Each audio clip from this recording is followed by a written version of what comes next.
Hello and welcome to this edition of the Blue Devil Podcast. With me today is the brand new 88th Readiness Division Command Sergeant Major Gregory Betty. Sergeant Major, welcome, and it's good to have you here on the podcast, and I appreciate you taking the time with us.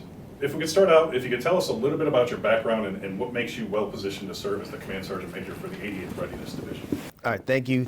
I'm glad to be a part of this podcast. Thanks for asking me to sit in. And just to all the Blue Devils out there, I came in. What makes me, I think, makes me positioned to serve well as the next RDCSM is my background. I've been in the military for 33 years.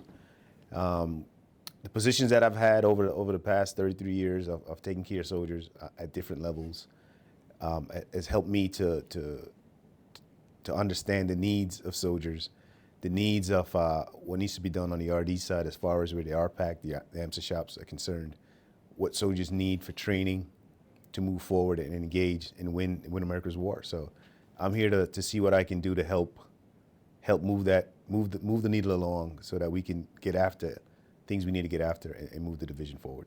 So as far as from a personal side of things, Sergeant Major, what should the people, with the soldiers of the 88th, the civilians of the 88, what should they know about you? Well, me, I like to laugh. I believe in having fun, but working hard. You see me running. I run a lot. Currently, we're doing a CSM challenge. It's a 100-mile-a-month challenge that we put on. We want to see if we can get people moving, just get soldiers moving. We've been in the middle of a pandemic, and a lot of people have been stationary. So you see me fitness. People should know about me that I'm big into fitness because I believe a fit soldier, a fit person, it's just a healthier lifestyle leads to longevity. And if you do get sick, I think you bounce back quicker if you're fitter. So I do promote fitness, and just know that I'm approachable. If you see me, say hi, and we can sit and talk, have some jokes, and just be down to earth and just be people, and not just think soldier. We're people first. And as far as a leadership philosophy, what is your approach to that? What is your philosophy about leadership? Just like I said before, it's being people first and making sure that everyone is value added to the process of the leadership. It's not just about CSM Betty.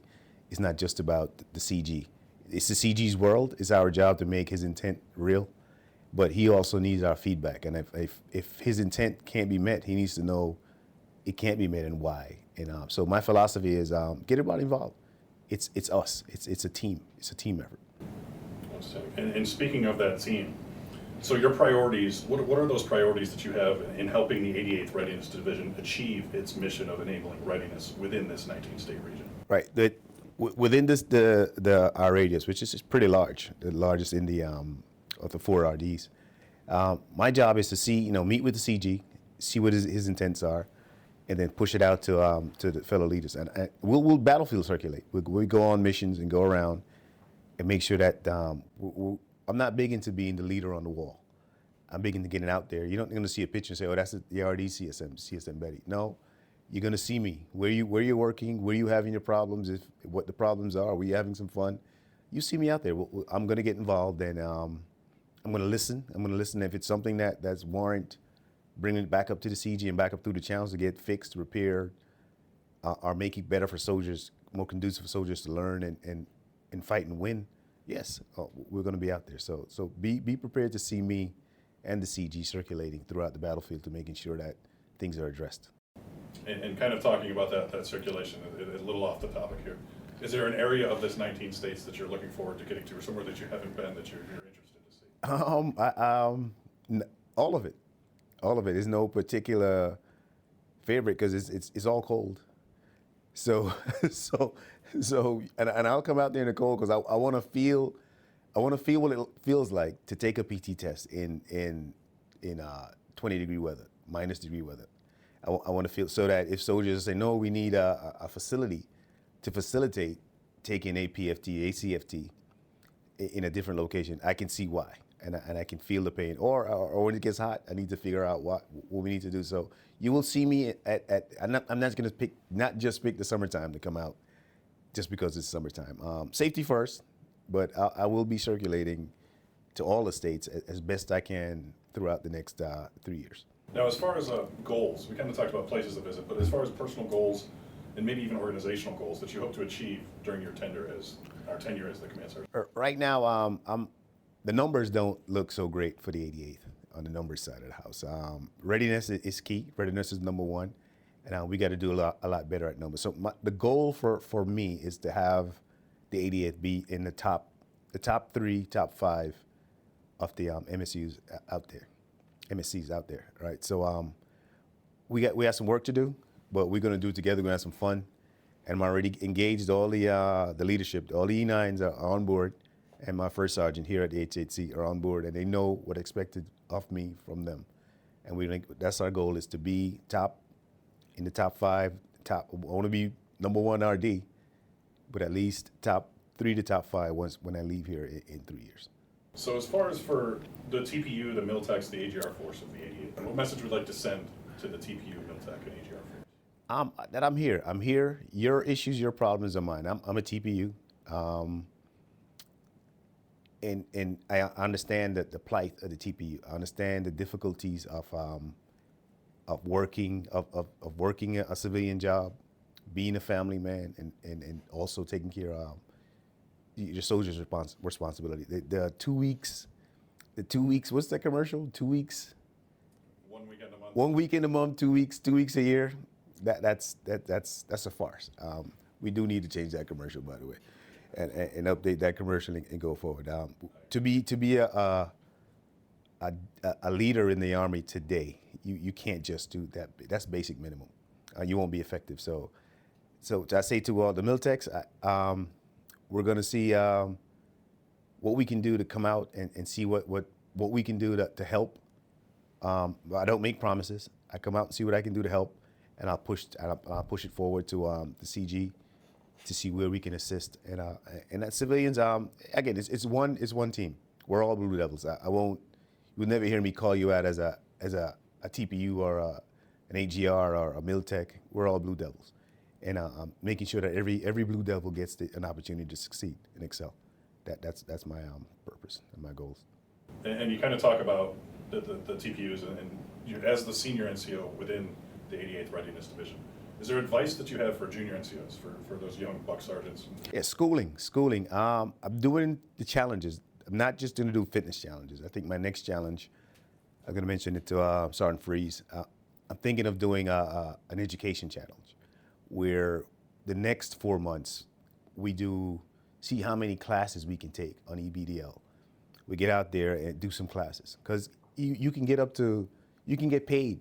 I think it's 192 hours on EBDL, and get out to some classes and get educated. The only time you'll ever hear me push soldiers to be better than another soldier is where to compete against other soldiers is when it comes to peer-to-peer competition, where you have to be better than so you can get promoted.